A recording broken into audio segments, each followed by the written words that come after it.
அதாவது நம்ம வீட்டுக்கு முன்னாடியே இருக்குங்க. பார்த்திங்கனாலே உங்களுக்கு தெரியும் கரும்புங்க. இந்த கரும்பு பார்த்திங்க அப்படின்னா நம்ம சரஸ்வதி பூஜை ஆயுத பூஜைக்கு வந்து நம்ம கரும்பு வாங்கிட்டு அந்த கரும்பில் ஒரு துண்டு வந்து அந்த வேர்பகுதி வந்து நம்ம நட்டு வச்சோங்க. பார்த்திங்கன்னா இத்தனை கரும்பு வந்திருக்குதுங்க. அதுவும் எவ்வளோ ஹைட்டு வந்திருக்குன்னு பாருங்கள். பார்த்தீங்களா?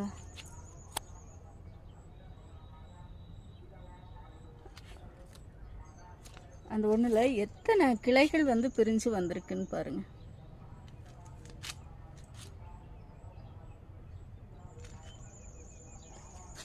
இது பார்த்திங்கன்னா நல்லா பெருசாகவே இருக்குங்க. இந்த துண்டு வந்து பார்த்திங்கன்னா கரும்பு பார்த்தீங்களா?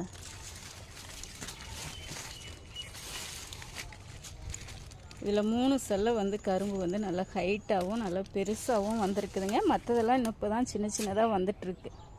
பார்த்தீங்களா?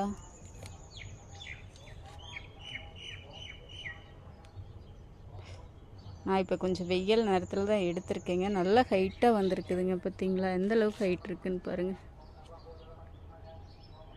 இந்த மாதிரி நம்ம வந்து நம்ம வீட்டில் இருக்கக்கூடிய இடத்துல வந்து சிம்பிளாக ஒரு செடி வளர்த்தணும் அப்படின்னா அது மனசுக்கு வந்து ரொம்பவே சந்தோஷமாகவும் நம்மளுக்கு ஒரு மன நிறைவாகவும் இருக்குங்க. பார்த்தீங்களா?